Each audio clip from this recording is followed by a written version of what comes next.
All right, this is one of my upper body days for me trying to get back to athletic in my 30s. So you're gonna look at this bar and like, wow, he's extremely weak. I tore my pec muscle in October of 2024 because I was being dumb. Crazy thing about when you're in your 30s, you think you could still move like your 20s, and I was still lifting on a regular basis.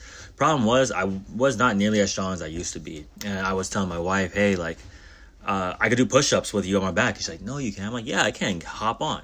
Because I actually have a video on my YouTube from like 2014 where one of my friends, it's a girl, she's like 120, 130 pounds. She sat on my back and I was banging out set like 10 or more push-ups with her on my back. My wife got on my back and she's about the same weight. And I'm going halfway down and pop, my right pec blew out.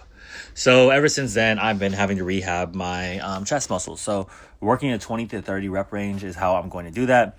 Which basically means I need to go extremely light because I can't really put a lot of tension or force on that muscle. So working those ranges are really good for rehab, more or less.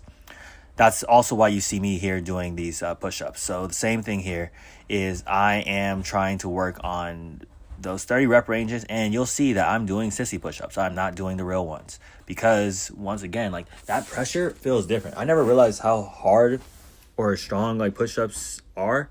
Like, there is a lot of tension on those, and I could definitely see how those calisthenics guys get in shape simply from doing push-ups. So I'm just here trying to bang out 30, and then I'm gonna slowly work my way back up to the point where I could do regular push-ups again. And then I'm going to try to bang out 30 with regular push-ups before I go on to anything more complex.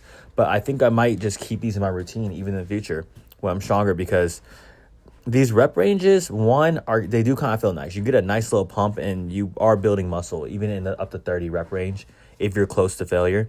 So, and on top of that, I feel like calisthenics might be the way to go as you get older. It's less stress on the joints and, like, you're getting strong, like real life strong, Then I was also going to do these, I think I got from ATG, knees over toes guy. Essentially what they are is they're seated dumbbell deadlifts. One, I never used to sumo deadlift. For whatever reason, it felt really weird. So I was always a conventional deadlifter. Two, my lower back got extremely messed up from, I don't even know what. I know I messed it up in my 20s, but then I rehabbed it to a point where I was also very strong again. And then somehow I messed it up again. And it was like only tweaked a little bit. But then I started trying to do deadlifts again and get strong in those deadlifts again. And something I'm realizing more and more is there's a difference between your muscle strength and your tendon and joints. Because muscles-wise, I could still push a lot of weight through my legs, through my back, through my chest. I don't know if it's muscle memory or what, but I could still push a lot of weight. But what I'm noticing is every single time I do push that weight, I end up messing up something in my back, in my chest, in my knees, in my ankles. So basic conclusion is I'm not doing the 3 to 6 rep range anymore. I'm going to get strong in the 20-30 rep range, which the amount of muscle I probably will grow if I ever get like to a decent amount of weight in those rep ranges is going to be absolutely insane. And I only am doing like 2 working sets. I don't even have to do a warm-up set with these because the weight is so light, there really isn't anything to warm up with. So I'm basically just letting my body get warmed up during the set for all exercises that I do in that range. And these do feel really good once I finish. The effects, unfortunately, only last for a few hours afterwards, so probably still need to just make sure I'm doing lower back exercises on a regular basis.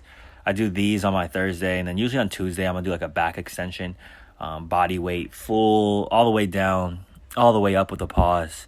Those feel great on the lower back when I'm done. And then I even do some mobility stuff where I do hip bridges with a 5-second hold at the top. I do some sets of 5 for those. And then my last workout, I think I skipped one in here. I don't know what happened to the clip, but last workout of the day, dang, I look fat. I used to be a lot leaner. I'm still not like fat, but it's also just not where I used to be. I'm doing more hanging leg crunches.